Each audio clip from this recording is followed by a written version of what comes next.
Hey, Max here. So, lots of news in the MLB The Show world here. We got some things we want to talk about during the video, obviously, or else I wouldn't be recording the video. But we're getting like some free cards here. Tuesday, 6:20 around 12 p.m. Pacific. Content time tomorrow. You're getting like a gold, which is like whatever, right? I mean, it is what it is. It's free cards. So look for that tomorrow. Try to log in. You don't have to log in right away. You'll get it. A lot of junk about the esports and other stupid things. We're also getting some Takashi cards, right? Ozzie Smith is what we're getting for the base round, is what they said out of this.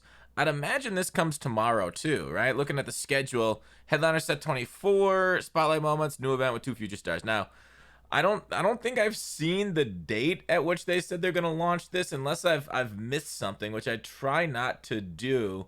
They kind of like teased this on the 19th, so I imagine this coming tomorrow, not Friday, also. But it is weird that they never say like what dates they're doing it, versus like they date a lot of other things except for these packs. So getting cards tomorrow. Ozzie Smith, a 93 overall, should be the base round. It looks like kind of cool card art again. I know some people don't like it as much for whatever reason, but 93 overall should look like Ozzie Smith cards of previous years, so not that great. You probably won't see a lot of them, as a lot more people are focused on offense this year than super good defense, and he's really never that good of a hitter in MLB The Show anyways. They really got to juice him one year, I think. Like, we get a lot, like, it's so funny, like, a lot of years with like certain cards are, Ken Griffey Jr. is good every year, Mickey Mantle's good every year.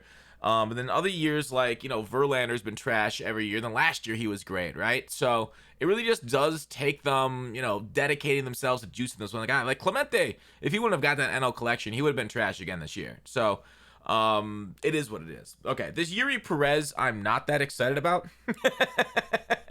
He's gonna be an event reward, 15 W's. So same amount of event wins as we had this recent moonshot. By the way, let's talk about this recent moonshot before we figure out that one. I'm not as big of a fan of it for whatever reason. Maybe I just don't like the lefties aspect of it. But like there was something kind of off. It wasn't as enjoyable as other moonshots. Maybe righty lefty's just more fun to hit than lefty righty here. I felt like I was more than other moonshots, I would say. Pitching, I felt I was a lot more cheated.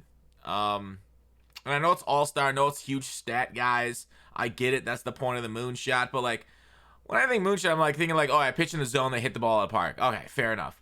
But like, it felt like I was absolutely bled to death in some games here, and I was very frustrated to play. Which, obviously, that's the way the game plays. People taking horrible swings and weird anti-physics things happening, and then they come base hits, and it's whatever. It's a last gen game. It's all we can hope for. Maybe in 2 years to make a next gen game for baseball, we can hope for more realistic things like actual pitches, like them to respect the laws of physics on a lot of things. Like, how cool would that be? I've mentioned this before, and maybe I'm way too off track right now.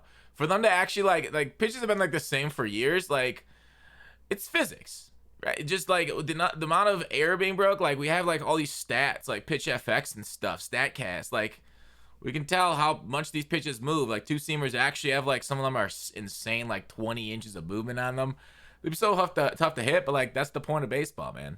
So maybe in the future. Anyways, that's just my overarching frustration with the moonshot. Yuri Perez, and like, dude, Florida Marlins have such good pitchers and young pitchers too. If this is gonna be another year of a Florida Marlin destroying our hopes and dreams and everything, I'll be a little salty. Let me see if I can't find his. Oh, actually, he's got a really good. He's like 6'8", I recall. Let me look at his other card. They could always change him up a little bit. Yuri Perez. They could change up his pitches. They can change up everything but a sinker at 94. Which I think should be increased in velocity. If I do recall, he throws harder than that. Circle change, slurve. Should be a nice starter. Okay, they could even give him like a fast slider too, I think I read. Based off his what he's actually throwing. So he could be actually insane, right? Because as we know with Randy Johnson, a slurve and a slider that are wildly different miles per hour is so important. It's all about that tunneling and whatnot. So anyways, moving on to what I want to talk about. right? The market, what's going on? I saw some people make some comments on my last video about, wait, hang on, let me just reset this, live series. And I posed the question, is the live series still worth it? And some people's like, kinda, maybe. I think the live series, I've thought about it some more. The live series, in my opinion, is worth it if you're going to complete the other collections, right? If you want to get the players like George Brett quicker. Now you can not complete it, right? There's like what, 30, I don't know, there's a bunch of cards in the live series collection. But like you could still complete George Brett without doing the live series collection. It's just, you know, a little bit more expensive, takes a little bit longer for them to release new content, but you know, that's really it, right? You're doing a live series and it's millions of stubs. So at this point, if you're starting from almost zero, you don't have like Acuna, Trout, some of these expensive ones, I probably would withhold. I probably wouldn't do it right now. Yeah, you're not going to have like the newest collection done right away. But you know, you can work on it over time. And I think like, especially unless you're in like World Series or going for World Series, a lot of cards are good and cheap. Like all we talked about these, you know, future franchise, not faces, future stars.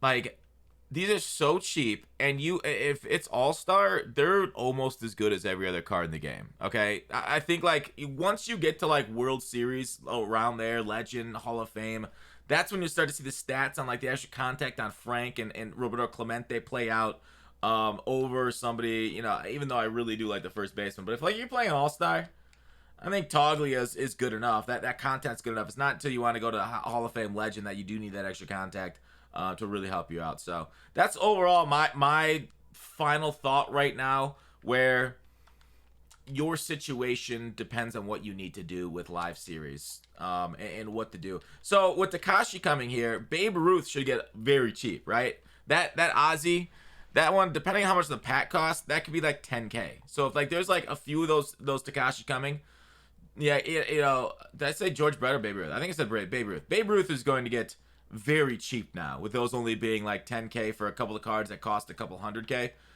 So there you go. As more content comes out, old content gets a lot cheaper, as is tradition. So we can go ahead and look at the collection now for Takashi. Yeah, only 8 of them, and we're getting like, what is it, 5?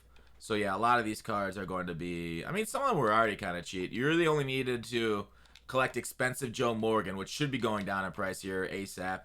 And he may be already going down. And a Delgado. So those are going to get replaced by a couple more cheap guys. Greg Maddux down in price too, since we're seeing a bunch of cards coming out tomorrow. So anyways, you'll see a lot more people running Babe Ruth now. The collection's only going to cost, what are these cards? I guess they're still 23. 23 times, what is that, 5? 6? 20, it's still over 100K easy. 200K-ish. But like I said, as more come out, the lesser the prices are going to be on the cards. And that's just like market Monday stuff. I don't know what investments you guys are making. We generally don't talk about live series investments anymore, since those videos did really bad for us last year and in previous years when we did them. But there's some decent ones along the way to Diamond, some really hype names. And you can really kind of see what the market is thinking, who's going to go up based off just like prices, right? Like Pablo Lopez at 1,600 versus Nestor Cortez at 2,800. So it's pretty obvious that people like Nestor a little bit better. Alcantara, same thing. He's kind of already dreamed up around a diamond. Not a bad idea to think he's going to go up more, since he's like a Cy Young candidate. So some people might be investing in it, but like really we see the top of the market right here, like Cole. So like the upside is probably limited around like 8K now, because of what the game ends up being. So it is what it is. I know a lot of people like to invest in BR cards and stuff. Flashback, like these low-end cards right when the BR series comes out, right? So you get them for like 900, and then they go up later on as people have finished off and completed the BR, and then like you sell right near the end of the series. And you know, that's fine speculation, not bad at all. You can also flip at these numbers pretty easy. Brandon Belt's kind of expensive, as I think these are, the new ones are more expensive than the old ones. But yeah, because you get a bunch of new ones. So like you just repeat that cycle over and over. That's not a terrible tip that I've seen handed out a few times. Maybe not, obviously not up here, but that's just something to think about. Yeah, I'm excited for tomorrow. See a new schedule. I'm just really glad that the freaking, you know, summer circuit thing is gone. So that way, like, half of the schedule isn't taken up. Now I'm a little, you know, little annoyed that, like, not necessarily the summer schedule, but, like, you know, they dropped this on the 16th, and, like, over half of it was the 16th. Maybe they can be a little bit more forewarning about the future going forward on their schedules. But I really like this versus the other games I play is incredible. I love having these detailed breakdowns. So tomorrow should be fun. I'll see you guys then. I hope you guys have a good one. That's what I want to talk about. The news and everything and live series and whatnot. So thanks for watching Call to Action. I will see you tomorrow.